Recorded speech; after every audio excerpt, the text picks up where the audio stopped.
Olá, residentes! Hoje veremos a unidade 4, a última unidade aí da nossa disciplina de segurança de barragens, onde tentaremos fechar aí as ideias de gestão de risco e planos de emergência que vimos na unidade 3, tá? Concluir todos esses conceitos colocados aí nessa unidade anterior. Então deixei essas referências aqui no início para mostrar para vocês que esse curso é um curso muito rápido, esse assunto de segurança de barragens é muito extenso, mas quem tiver interesse e precisar de mais conhecimentos, né?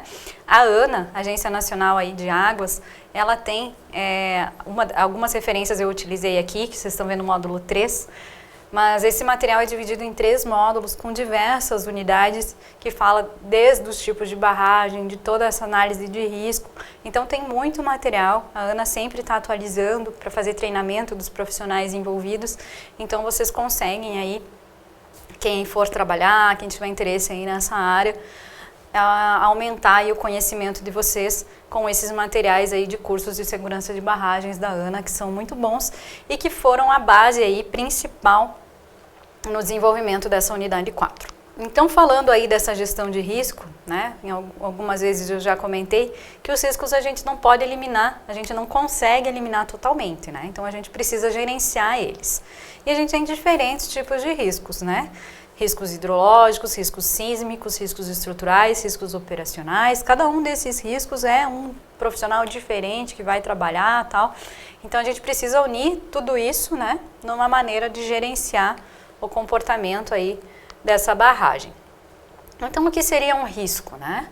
O risco seria a probabilidade, né, da ocorrência de algum evento vezes a sua consequência, né, se a gente pensar nisso matematicamente, né? E a gente poderia ainda colocar a probabilidade desse evento acontecer, a reação adversa para esse evento e a consequência desse evento.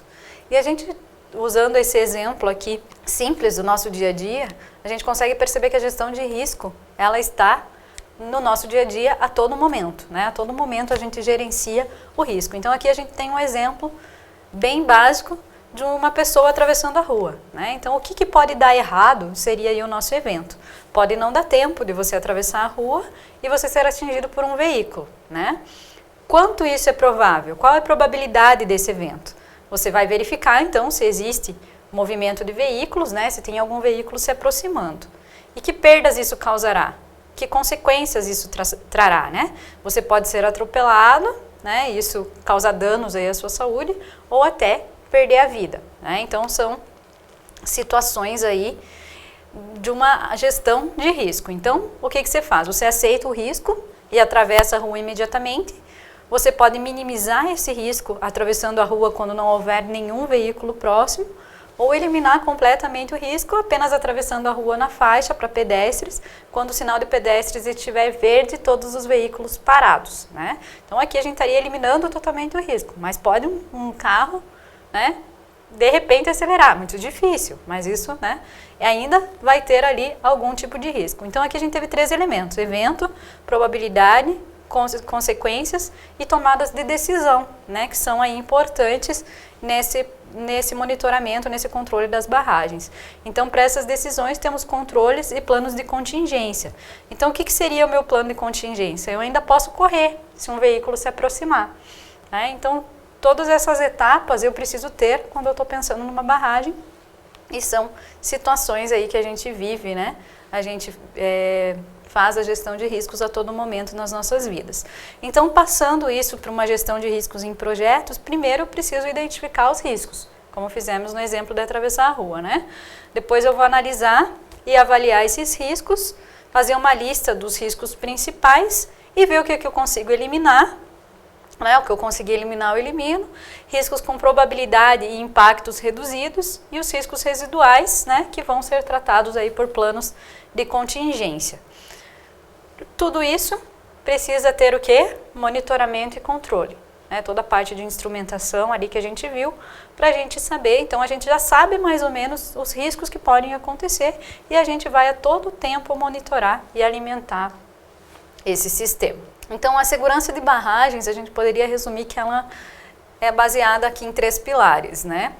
Primeiro, a segurança estrutural, né? Então a segurança estrutural ela vem de um projeto, de uma construção adequada, né? De manutenção preventiva, corretiva, minimização de riscos, tudo que é feito aí nessa parte de dimensionamento, de construção, de controle, né? Depois que a gente finalizou, que a gente está construindo, a gente tem um monitoramento, né? Essa manutenção da barragem e, por último, a gestão da emergência, né? Então, para esses riscos que eu tenho uma probabilidade reduzida, mas que existe, eles precisam estar lá no meu PAI, no meu plano de ação de emergência. Então, a gestão de emergência é um pilar aí extremamente importante no processo de segurança das barragens, né? Ele precisa estar muito adequado com a realidade do empreendimento. Então, a gestão da segurança de barragens é uma questão de controle de riscos e tomada de decisões sob condições de incertezas, como fazemos na nossa vida a todos os momentos, ali no exemplo de atravessar a rua, né? As incertezas são intrínsecas aos processos de engenharia, né? Não só barragens a gente tem muitas incertezas, muitas outras obras de engenharia a gente também convive com risco e com incertezas, mas a gente precisa conhecer essas incertezas, né? E conhecer a confiabilidade dos resultados que a gente tem, porque isso advém de vários lugares, né? Então a gente tem incertezas de fatores naturais ou ambientais, incertezas de fatores internos, né, que dependem da própria barragem, e incertezas de fatores socioeconômicos. Então, nessa figura, pegando ali os nossos 3 pilares, a gente poderia colocar que os fatores internos estão aqui dentro. Incertezas nos parâmetros que eu adotei para fazer o meu projeto, no modelo de cálculo que eu usei para fazer o meu dimensionamento. Dentro de tudo isso, eu tenho fatores de incerteza que são fatores internos, né? Foge do meu controle um pouquinho os fatores naturais ou ambientais, né? Probabilidade de cheia, de sismo, de catástrofes naturais. E do outro lado, fatores socioeconômicos, né? População ajusante, ocupação ilegal, enfim, outros fatores que não são inerentes à barragem. Então, como fatores naturais, a gente poderia colocar risco hidrológico das cheias, né? Então, todas as barragens são dimensionadas para uma cheia com tempo de recorrência julgado ali compatível para o nível do empreendimento, né? E se isso for superado, a gente tem um risco hidrológico. A sismicidade, né? Então, existe a cultura de que no Brasil não tem sismo. No Brasil, a gente tem sismos de pequena magnitude, né? E que precisam ser considerados nesse processo, né? Então, sismos de maiores magnitudes já entrariam num risco devido aí a fatores naturais. Escorregamento em reservatórios. Então, os reservatórios são muito grandes. Se em algum local desse reservatório, algum talude, né, romper ali dentro, algum material cair dentro desse reservatório, às vezes isso pode gerar uma onda e galgar a barragem ou surgir aí algum carregamento que não foi considerado no projeto. Também é um risco. Ações agressivas, chuva, vento, calor, frio. Então, essa barragem ela tem uma vida útil muito longa e ela está sujeita a diversas condições climáticas, né? Frio, calor, chove, esquenta, e isso vai envelhecendo, pode ir deteriorando a barragem. Então, todos esses riscos precisam estar aí na nossa gestão. Socioeconômicos, aumento da população no Vale do Jusante, ocupação indevida da planície de inundação, né? Então, isso também precisa ser sempre avaliado como que está a situação do Vale do Jusante. E os riscos devido a fatores dependentes da barragem, né, que seria a operação do reservatório, risco geológico, risco estrutural, risco associado ao monitoramento, risco técnico organizacional, gestão de emergência, risco de ruptura de barragens em cascata. Então, tudo isso entraria aqui nos estudos de projeto, construção e monitoramento e manutenção da barragem, né? Então, resumindo, a gente precisa ter um monitoramento e controle que tem que nascer de uma identificação de riscos.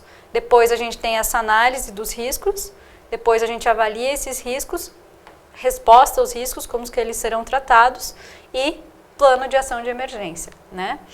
Não pensando que algum risco aqui a gente não conseguiu tratar e vai precisar evacuar a área, enfim, eu preciso ter um plano de ação de emergência que abranja todas as coisas que podem acontecer aqui para cima. Então, uma análise de riscos, pensando aqui na segurança de barragens, ela pode ser realizada de forma qualitativa, semi-quantitativa ou quantitativa, né? Na qualitativa, as probabilidades e consequências são descritas por palavras. Na semi-quantitativa, associam-se valores numéricos a essas descrições e nas quantitativas, apenas valores numéricos, né? Esses métodos de análise quantitativa são relativamente complexos. Então, o que é mais usual são os qualitativos e os semi-quantitativos, que são os métodos de índices associados ou não a matrizes de risco, que a gente vai perceber que a gente já fez isso aqui ao longo do curso.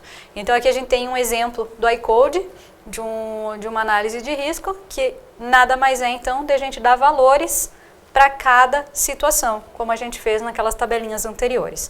Então, eu tenho aqui fatores externos ou de casualidade, sismicidade, escorregamento de talude, cheias superiores, quanto que é a probabilidade que isso aconteça, índices de confiabilidade, consequências potenciais de vidas humanas perdidas, consequências econômicas aí de uma ruptura. Então, volume de reservatório, instalações ajusantes, tudo isso, baseado nisso, foram feitas aquelas tabelas que eu mostrei para vocês nas resoluções para chegar na categoria de risco e dano potencial associado. Tá? Então, mesmo sem saber, a gente já estava trabalhando com esses métodos, né? Então, lá na lei, a utilização do método de análise de risco é feita por esses índices ou matrizes de classificação que foram regulamentados primeiramente na resolução de 143 e depois eu mostrei para vocês a resolução da ANEEL e da Agência Nacional de Mineração que atualizaram aí essas tabelas, essas classificações. Então temos lá a categoria de risco, lembram? Características técnicas, estado de conservação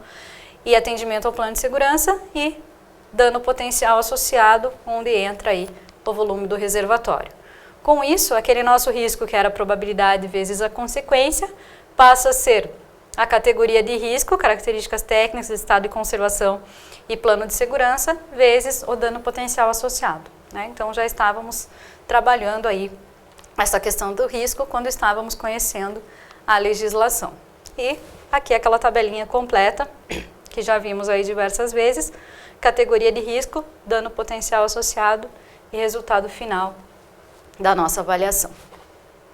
Então, o plano de ação de emergência, falando aqui um pouquinho mais dele, ele tem como objetivo estabelecer procedimentos, então, para contornar essas situações de risco com a barragem, e é importante, então, definir esses níveis de risco. Então, o primeiro nível de risco seria uma situação que pode ser controlada com medidas operacionais, por exemplo, rebaixamento do nível do reservatório. Então, está acontecendo uma cheia e eu vou abrir a comporta do meu reservatório, se for do meu vertedouro, perdão, se for um vertedouro com comportas, e esse nível d'água aí vai baixar. Uma segunda situação seria um controle da situação incerta. O nível d'água deve ser abaixado, o sistema de alarme deve ser preparado e é necessária observação permanente da área da barragem. E uma terceira situação de nível de risco seria a iminência da ruptura, evacuação da população nas zonas potenciais de risco ajusante e acionamento do alarme. Todas essas situações precisam estar bem descritas aí no plano de ação de emergência. Então, as medidas importantes aí de um PAI é o planejamento, né, aquela determinação da área de inundação em caso de ruptura da barragem, a instalação aí de equipamentos, né, dispositivos de alerta, de alarmes, de sirenes que funcionem e que estejam em locais, né, que não sejam comprometidos aí por um eventual acidente. A organização responsável pela segurança da barragem deve analisar o risco e acionar o alarme. E uma atuação íntima com a Defesa Civil e outros órgãos aí de segurança pública, né? Então, o plano de ação de emergência, ele passa pela detecção das emergências, tomada de decisão, notificação, alerta e alarme e, em último caso, a evacuação aí das áreas que seriam afetadas por um acidente. Então, recomenda-se que esses planos de ação de emergência sejam separados em interno, que seria um plano de ação de emergência da barragem, e externo, um plano de ação de emergência do vale, né? E esse plano interno teria detecção, né? Então, instrumentos com leituras elevadas, alguma inspeção visual que mostrou alguma percolação ou algo que não esteja sendo possível controlar, tomada de decisão e notificação estaria no plano de ação de emergência interno, E o externo seria alerta e evacuação, né? Onde já envolveria aí outros órgãos. E o plano de contingência seria geral aí da Defesa Civil. O que é responsabilidade do operador e do operário? Então, o plano interno, né? Detecção, tomada de decisão e notificação. E responsabilidade das autoridades de proteção, alerta e alarme e evacuação, né? Então, tem essa distinção aí de responsabilidades dentro do plano de ação de emergência. Então, aqui está o texto lá da lei, das ações que têm que ser executadas pelo empreendedor da barragem em situação de emergência, né? Então, precisa identificação e análise das possíveis situações de emergência, ter procedimentos para identificação e notificação de mau funcionamento ou condições potenciais de ruptura da barragem, procedimentos preventivos e corretivos a serem adotados em situações de emergência, com indicação do responsável pela ação, e estratégia e meio de divulgação e alerta para as comunidades potencialmente afetadas em situação de emergência. E como parágrafo único, o PAI deve estar disponível no empreendimento, nas prefeituras envolvidas, bem como ser encaminhado às autoridades competentes e aos organismos da Defesa Civil. Já falamos disso anteriormente também. Ele deve ser implementado antes do primeiro enchimento da barragem, quando ela sofre sua primeira grande solicitação, sendo efetivamente testada. Então, não é quando a barragem está pronta, né? Desde o início, esse plano já precisa existir. E ele deve ser testado e atualizado periodicamente, né, em função de características que já comentamos que vão mudando ao longo da vida útil, garantindo que ele seja eficiente em diversas fases da barragem, desde enchimento, operação, né, e, quando for necessário, sua colocação em prática. O treinamento do pessoal envolvido na supervisão é peça-chave nesse processo de atuação, de atenuação de risco, né? Então, todo mundo que está trabalhando precisa conhecer muito bem o plano de ação de emergência, né? Porque podem surgir algumas questões, como as que estão aqui a seguir, como que evento ou deterioração pode ameaçar a segurança da barragem. Se houver uma ocorrência excepcional, como avalia a gravidade, né? Então, são profissionais que estão ali no dia a dia na barragem e que precisam saber o que é preocupante e o que não é. O que fazer, agir imediatamente, aguardar instruções, fugir, quem e como avisar, notificar, alertar, como lidar com o problema, como devo agir, consigo agir sozinho ou devo contatar outras empresas, pessoas, quais áreas estão ameaçadas e quais são seguras, né? São questões que podem surgir a todo momento, né? E essas pessoas precisam estar treinadas para isso, e essas informações e recomendações têm que estar no plano de ação de emergência, né? Então, o objetivo é evitar ou minimizar o possível acidente. Evitar porque eu vou ter ali diversas situações, né, para se fazer antes de chegar numa situação de emergência, né? Se o acidente for inevitável, minimizar os possíveis danos. Então, minimamente, o PAI deve apresentar detecção, avaliação e classificação da emergência, preparação, procedimentos de resposta, sistemas de comunicação, recursos necessários, responsabilidades, procedimentos de notificação, mapas de inundação, documentos para desenvolvimento e manutenção do plano. Essa figurinha mostra níveis d'água que são interessantes para um planejamento da Defesa Civil, né? Então, quando a cheia está se propagando no nível de jusante e pode ameaçar a comunidade, a Defesa Civil precisa ser notificada, e lá no plano vai se dizer, quando o nível estiver aqui, tem que fazer isso, quando estiver subido até o nível 2, tem que fazer tal coisa. Então, isso é importante também ter na Defesa Civil para saber como agir com a população que está no local. E como vimos lá na parte de instrumentação, essas situações de emergência elas podem ser detectadas de diferentes formas, né?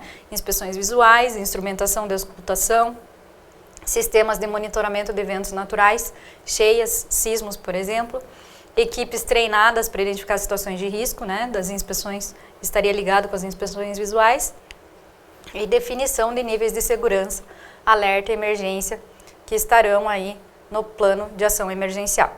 E para que aqui tem algumas orientações para que esse plano de ação emergencial funcione adequadamente.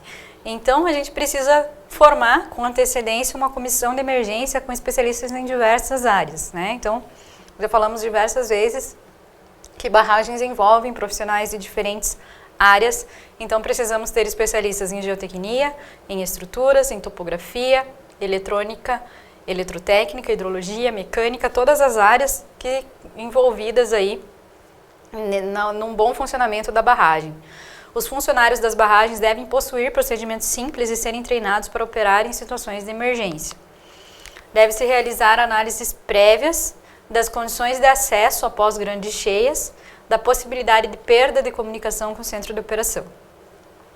Inspeções periódicas dos reservatórios e trechos do Vale Jusante, objetivando detectar restrições operacionais. Devem ser estabelecidos procedimentos formais para divulgação de alertas, avisos e contatos com o público. Tais medidas devem ser implantadas junto com Defesa Civil, Prefeitura, Corpo de Bombeiro, Exército, Marinha, Aeronáutica, entidades privadas, ONGs, todos que se envolvam aí nessa situação. E por último, e muito importante, consciência da população da necessidade das barragens, pois quanto mais cresce a população, maior é a necessidade de água, de energia, de beneficiamento de minérios, etc., além da preparação da população residente na área de risco, né? Então, todos trabalhando junto aí para que a gente tenha êxito na operação de uma barragem. Então, era isso que eu preparei para mostrar para vocês de segurança de barragens. Espero ter contribuído para o conhecimento de vocês. Espero que vocês busquem, né, outras referências e estejam preparados para contribuir para essa área que está precisando muito de profissionais. Obrigada.